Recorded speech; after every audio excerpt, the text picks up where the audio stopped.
পদ্মা পার অশান্ত সেখানে নৈরাজ্যের পরিবেশ এবং একের পর এক বাংলাদেশি তারা এখানে আসার চেষ্টা করছে, তাদেরকে ধরাও হচ্ছে এবং যাদেরকে এখনো পর্যন্ত ধরা হয়েছে তাদের কাছ থেকে একাধিক জাল ভারতীয় নথি, যেমন ধরুন আধার কার্ড পাওয়া যাচ্ছে, পাসপোর্ট পাওয়া যাচ্ছে, ভোটার কার্ড পাওয়া যাচ্ছে। এই সমস্ত তদন্তে নেমে পুলিশ এবার জাল পাসপোর্ট চক্রের যে চক্র, সেই চক্রের একেবারে মূলে পৌঁছতে চাইছে। একের পর এক গ্রেফতার হচ্ছে।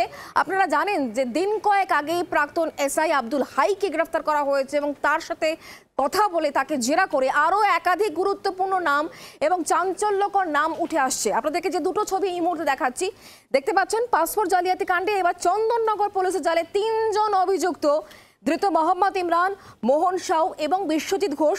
এদের মধ্যে ইমরান অস্থায়ী ট্রাফিক হোমগার্ড, সর্ষের মতো ভূত। একদিকে আব্দুল হাইয়ের কথা আপনাদেরকে বলছি, যিনি প্রাক্তন এসআই, তিনি প্রত্যেকটি ভেরিফিকেশন পিছু ৩০,০০০ টাকা করে কমিশন নিতেন। আর অন্যদিকে এখন যে ছবি দেখাচ্ছি, এই ইমরান, সে হচ্ছে ট্রাফিক হোমগার্ড। যে ৩ জনকে গ্রেফতার করা হয়েছে, চন্দননগর পুলিশ ৩ জনকে গ্রেফতার করছে, তার মধ্যে কিন্তু এই ব্যক্তি যার ছবি দেখতে পাচ্ছেন, ইমরান অস্থায়ী ট্রাফিক হোমগার্ড। এবং এই ধৃতরা জাল নথি দিয়ে পাসপোর্ট তৈরি করতো, একই আধার নাম্বার দিয়ে বারবার পাসপোর্টের জন্য আবেদন। আর এই জায়গাতে সন্দেহ হয়, তদন্ত নামে পুলিশ এবং তারপরই এই ৩ জনকে ধরা হয়। আর অন্যদিকে আপনাদেরকে জানাবো, পাসপোর্ট জালিয়াতি চক্রে একেবারে চাঞ্চল্যকর তথ্য। মুহুরির কাজ করার সহজেই জাল নথি বানাতো সমীরের খবর আপনাদেরকে আমরা আগেই জানিয়েছি। নিজের বাড়ির ঠিকানা ব্যবহার করে ভুয়ো পরিচয়পত্র বানাতো। বারাসত থেকে ধৃত সমীর দাসের আরও 2 সহযোগীকেও কিন্তু গ্রেফতার করা হয়েছে। দোকানে জাল নথি তৈরি করার অভিযোগ, পলাতক এখনো পর্যন্ত এই জায়গায় একজন সঙ্গী।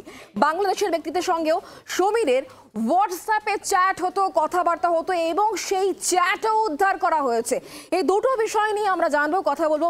বিধান এই মুহূর্তে আমাদের সঙ্গে রয়েছেন এবং বারাসতে খবর দেবেন আমাদের সঙ্গে মনোজও রয়েছেন। আমি বিধান, প্রথমে তোমার কাছে জানার চেষ্টা করব, যাদেরকে এখনো পর্যন্ত ধরা হচ্ছে তাতে মনে করা হচ্ছে যে যারা তদন্ত করছে বা যাদের এই বিষয়গুলো দেখার কথা, তারাই কোথায় গড়বড় করছেন। কারণ যে ৩ জনকে ধরা হয়েছে, চন্দননগর পুলিশ যাদেরকে গ্রেফতার করছে, তার মধ্যে একজন ট্রাফিক হোমগার্ড।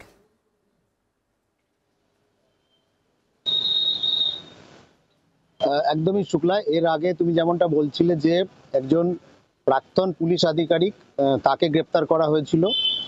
আজকে যেটা চন্দননগর পুলিশের পক্ষ থেকে যেটা জানানো হলো যে ৩ জনকে গ্রেপ্তার করা হয়েছে এই পাসপোর্ট জালিয়াতি কাণ্ডে। তার মধ্যে একজন অন্যতম হচ্ছে মোহাম্মদ ইমরান, তার বাড়ি হচ্ছে চাপদানিতে। এবং মোহাম্মদ ইমরান বর্তমানে চন্দননগর পুলিশ কমিশনারেটের যে ট্রাফিক বিভাগ রয়েছে সেখানে কর্মরত ছিলেন।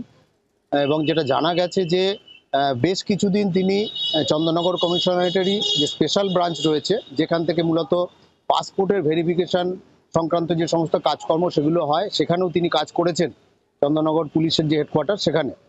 এবং স্বাভাবিকভাবেই প্রশ্ন উঠছে যে যারা এই সমস্ত কাজের সঙ্গে যুক্ত, তারাই কি করে এই চক্রে জড়িয়ে পড়ছেন। যদিও মোহাম্মদ ইমরানের যে পরিবার এবং মোহাম্মদ ইমরান নিজেও আজকে যখন তাকে চন্দননগর আদালতে পেশ করা হয়েছিল, তখন আমরা তাকে জিজ্ঞাসা করেছিলাম, তিনি বলেছেন যে তাকে ফাঁসানো হয়েছে। এবং তার পরিবারও দাবি করছে যে এই যে পাসপোর্ট জালিয়াতি চক্র, তার সঙ্গে তিনি যুক্ত নন। তবে যারা পাসপোর্টের জন্য আবেদন করতেন, সেই অনলাইন ফর্ম তিনি ফিল আপ করে দিতেন, তাদেরকে ফর্মের প্রিন্ট আউট দিয়ে দিতেন, এটুকুই এই কাজই তিনি করতেন। তার বিনিময়ে 100 টাকা করে তিনি নিতেন। এটা হচ্ছে ইমরানের পরিবারের দাবি। এবং পুলিশের যেটা দাবি বা বক্তব্য, সেটা হচ্ছে যে যখন পাসপোর্ট তৈরির ক্ষেত্রে যে সমস্ত নথির দরকার হয়, অর্থাৎ জন্মের শংসাপত্র, আধার কার্ড, ভোটার কার্ড, এই জাতীয় যে কাগজ, সেই কাগজগুলো তৈরির ক্ষেত্রে নকল করা হতো। অর্থাৎ যে ফেক যে ডকুমেন্টস, সেগুলোকে সাবমিট করা হতো। এবং এই ক্ষেত্রে যে ইমরান এবং যে বাকি যে 2 জনকে গ্রেপ্তার করা হয়েছে, তাদের বিরুদ্ধে অভিযোগ হচ্ছে যে একই আধার নাম্বার দিয়ে ব্যক্তি পরিবর্তন করা হয়েছে। অর্থাৎ যারা আবেদন করছেন পাসপোর্টের জন্য, তাদের ক্ষেত্রে দেখা যাচ্ছে যে আধার কার্ডের নাম্বার যেটা, সেটা এক রয়েছে, বাকি তাদের যে নাম এবং যে ছবি, সেগুলো বদল করে দেওয়া হচ্ছে। এবং এই বিষয়টি যখন পাসপোর্ট দপ্তরের নজরে আসে, বিষয়টি চন্দননগর পুলিশকে জানানো হয় যে এলাকা থেকে এই আবেদনগুলো জমা পড়ছিল। এবং তারপরেই কিন্তু চন্দননগর পুলিশ গত নভেম্বর মাসের 23 তারিখে ভদ্রেশ্বর থানায় একটি সুমোটো মামলা দায়ের করে এবং তারপর তার তদন্তে নামে। এবং দেখা যায় যে বৈদ্যবাটি এলাকার যে মোহন সাউ, তাকে প্রথমে খোঁজ শুরু করে পুলিশ। এবং মোহন সাউকে গতকাল নামখানার যে মৌসুমী দ্বীপ রয়েছে সেখান থেকে অদ্দেশ্বর থানা পুলিশ গ্রেপ্তার করে নিয়ে আসে এবং গতকাল রাতেই এই মোহাম্মদ ইমরান তাকে গ্রেপ্তার করা হয়। পাশাপাশি জানবো তোমার কাছ থেকে, বিধান তুমি আমাদের সঙ্গে থাকো। তবে তার আগে শোনাবো যে তিনজনকে আজকে ধরা হয়েছে, গ্রেফতার করা হয়েছে, তাদের মধ্যে একজনের বক্তব্য পাওয়া গিয়েছে। কি বলছেন তিনি, শুনুন। কেন ধরলো? কিছু বললাম না, আমাকে ফাঁসানো হলো। কেন ফাঁসানো? আপনাকেই ফাঁসালো কেন? কি বলবো আর, আমি জালি পাসপোর্ট করেছেন নাকি? না, আমি করিনি। তাহলে কে করেছে? যে করেছে সে ধরে পড়েছে। না, আপনারা ধরে আনলো কেন? একই আধার নাম্বার দিয়ে বারবার কেন চেষ্টা করেছিলেন? আমি করিনি, যে করেছে আমি করিনি। কি নাম আপনার? ইমরান। ইমরান, আপনি তো এখান থেকে করেছেন বললো ওরা। না। হ্যাঁ, আপনার সঙ্গে আরো কারা কারা ছিল? যারা আছে ও আছে, মোহন আছে। হ্যাঁ, আর বাকি যে দুজন ধরেছে তাদের চেনেন আপনি? একদমই চিনি। কিসে কিভাবে চেনাশোনা? পাড়াতে থাকে। পাড়ায় ওই মোহন? মোহন কি করে? মোহন দুটো ব্যবসা করে। আর আপনি কি করেন? আমি ট্রাফিকে। হ্যাঁ, ট্রাফিকে। কিসে? ট্রাফিক। ট্রাফিক কি করেন? চন্দন ট্রাফিকে আছে। ট্রাফিক? ও, তো এইসবের সঙ্গে কিভাবে যুক্ত হলেন? বলতে পারবো। মানে কি টিএইচজি আপনি? কতদিন আছেন? 4 বছর। 4 বছর? তা আপনাকে কেন ধরলো কেন? কি বলবো আমি কি বলবো? হ্যাঁ, আমি কি বলবো? কি বলবো মানে আপনি না করলে আপনাকে এমনি ধরলো? এখানে তো ফাঁসানো হলো আমাকে। আপনি কি কাউকে পাসপোর্ট করে দিয়েছিলেন? না। তাহলে যে পাসপোর্ট রিসিভ করে সে আমাকে ফাঁসিয়ে দিল। কার করে দিয়েছিলেন? কার করে? যে রিসিভ করে আমাকে ফাঁসালো। কে রিসিভটা কে করেছে? মোহন সাউ। মোহন সাউ? মোহন সাউয়ের পাসপোর্ট হয়েছে? না না, ওনার পাসপোর্ট। হ্যাঁ, না। আর ওই তারকেশ্বর থেকে যাকে ধরেছে বিশ্বজিৎ? না না, ওকে জানা চেনেন না। আপনি কি এসব কাজ করে দিতেন লোককে নাকি? না না না, হেল্প করতেন? কতদিন কাজ করছেন টিএইচজি? 4 বছর। 4 বছর? আপনারা শুনলেন পরিষ্কার বক্তব্য। এই ব্যক্তি হচ্ছে মোহাম্মদ ইমরান, যার কথা শুরুতে বলছিলাম যে এই ব্যক্তি চন্দননগর ট্রাফিকে রয়েছে। তিনি নিজে মুখে কথা বলছেন, কিন্তু তিনি এই কাজ করেন না, তিনি জানেন না। তিনি মোহন সাউয়ের কথা বলছেন এবং আরো একজনকে যে গ্রেফতার করা হয়েছে তাকে তিনি চেনেন না, এই বক্তব্য তার। এবার শোনাবো আইনজীবীর বক্তব্য কি। চিটিং আর ফরজারির কেস 10 দিনের পিসি চেয়েছিলেন, 10 দিনের পিসি অ্যালাউ করেছেন কোর্ট। মানে এদেরকে কি অভিযোগে গ্রেফতার করা হয়েছিল? ফরজারি করেছে, কিছু বার্থ সার্টিফিকেট, পাসপোর্ট এসব ফরজারি হয়েছে। চিটিং। তিনজনই এর সঙ্গে যুক্ত? 3 জন। আচ্ছা, কি স্পেসিফিক অভিযোগ করেছিল? হ্যাঁ। কে অভিযোগ করেছিল? থানা থেকে করেছে। কোন থানা এটা? কে? ভদ্রেশ্বর। এবার বারাসাতের খবর দেব, কারণ সমীর দাস মুহুরির কাজ করতেন এবং একেবারে তথ্য মিত্র কেন্দ্রের আড়ালে এক জালিয়াতির বড় সড়ো ফাঁদ পেতেছিলেন। তার সঙ্গে তাকে জেরা করে আরো দুজনকে গ্রেফতার করা হয়েছে, একজন পলাতক। এবং যেটা বলছিলাম যে হোয়াটসঅ্যাপ চ্যাট হতো, সেই চ্যাট উদ্ধার করা হয়েছে এবং তারপরই চক্ষু চড়ক গাছ। বারবারই কথা বলতেই হচ্ছে যে একেবারে সর্ষের মধ্যেই ভূত। মনোজ,